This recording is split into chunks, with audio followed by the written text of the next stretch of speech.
বাংলাদেশের বিনোদন জগতে হাস্যরসের এক অবিস্মরণীয় চরিত্র ভাদাইম্মা। এই চরিত্রটি বাংলাদেশের গ্রামগঞ্জে ব্যাপক জনপ্রিয়তা অর্জন করেছে, বিশেষ করে যাত্রা, মঞ্চনাটক, কৌতুক নাটক এবং টিভি শোতে। ভাদাইম্মা চরিত্রটি কৌতুক অভিনেতা হিসেবে সাধারণ মানুষের দুঃখ দুর্দশাকে হাসির মাধ্যমে ফুটিয়ে তুলেছেন, যা দর্শকদের মন জয় করেছে। কিন্তু অনেকেই জানেন না জনপ্রিয় এই অভিনেতা মারা গেছেন। তবে তিনি কিভাবে মারা গেছেন তা দেখলে সকলে অবাক হবেন। তার মৃত্যুর আসল কারণ জানতে ভিডিওটি না টেনে শেষ পর্যন্ত দেখতে থাকুন। প্রিয় দর্শক, ভাদাইম্মার আসল নাম আহসান আলী। তিনি বাংলাদেশের এক সাধারণ গ্রামে জন্মগ্রহণ করেন। তার শৈশব কেটেছে গ্রাম্য পরিবেশে, যেখানে তিনি ছোটবেলা থেকেই মানুষের মধ্যে হাস্যরস ছড়াতে পছন্দ করতেন। পরিবারের আর্থিক অবস্থা খুব ভালো না থাকলেও তিনি ছোটবেলা থেকে অভিনয়ের প্রতি আগ্রহী ছিলেন। স্কুল জীবন থেকে বিভিন্ন সাংস্কৃতিক অনুষ্ঠানে অংশ নিতেন। সময়ের সঙ্গে সঙ্গে তার প্রতিভা আরও বিকশিত হতে থাকে এবং তিনি একসময় কৌতুক অভিনয়কে পেশা হিসেবে গ্রহণ করেন। ভাদাইম্মা চরিত্রটি বাংলাদেশের গ্রামীণ সংস্কৃতি থেকে পরিচিতি পায়। এটি সাধারণত এক সহজ সরল, কিছুটা বোকাশোকা অথচ হাস্যরস মানুষের চরিত্র।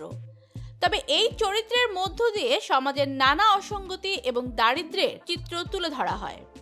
ভাদাইম্মা চরিত্রের মাধ্যমে তিনি গ্রাম বাংলার সাধারণ মানুষের হাসি কান্নার চিত্র ফুটিয়ে তুলেছেন। এই চরিত্রটি এতটাই জনপ্রিয় হয় যে তার ডায়লগ এবং কথাবার্তা অনেকে অনুকরণ করতে শুরু করে।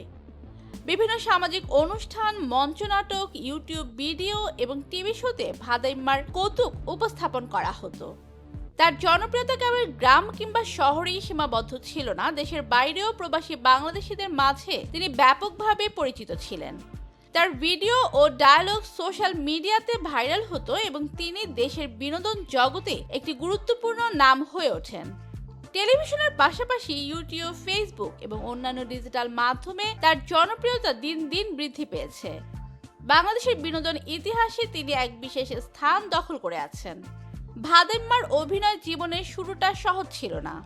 প্রথম দিকে বিভিন্ন যাত্রা ও মঞ্চনাটকের ছোটখাটো চরিত্রে অভিনয় করতেন, কিন্তু ধীরে ধীরে তিনি তার অভিনয় প্রতিভার মাধ্যমে পরিচিতি পান। তিনি যাত্রাপালা, মঞ্চনাটক, টিভি নাটক, কমেডি শো এবং ইউটিউবে ব্যাপক জনপ্রিয়তা অর্জন করেন।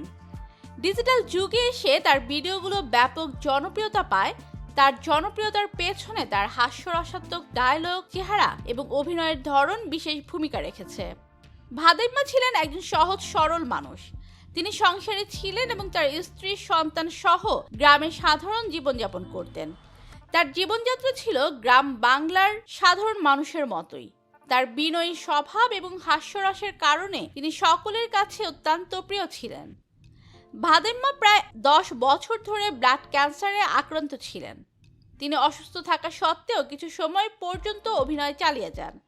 তবে ধীরে ধীরে তার শারীরিক অবস্থার অবনতি হতে থাকে। চিকিৎসার জন্য তিনি ঢাকা সহ বিভিন্ন স্থানে গিয়েছেন, তবে তার অর্থাভাবে উন্নত চিকিৎসা পেতে সমস্যার সম্মুখীন হন।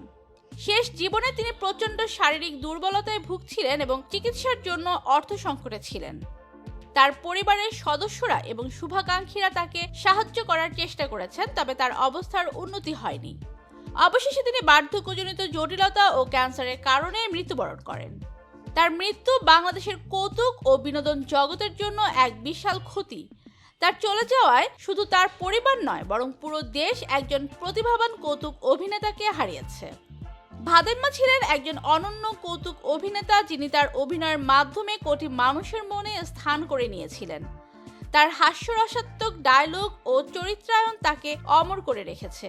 তার অভিনয় আজও মানুষের মনে আনন্দের সঞ্চার করে। তো প্রিয় দর্শক, ভাদাইম্মার নাটক দেখেছেন কারা কারা? কমেন্টে জানিয়ে দিন এবং নতুন ভিডিও পেতে চ্যানেলটি সাবস্ক্রাইব করুন। ধন্যবাদ।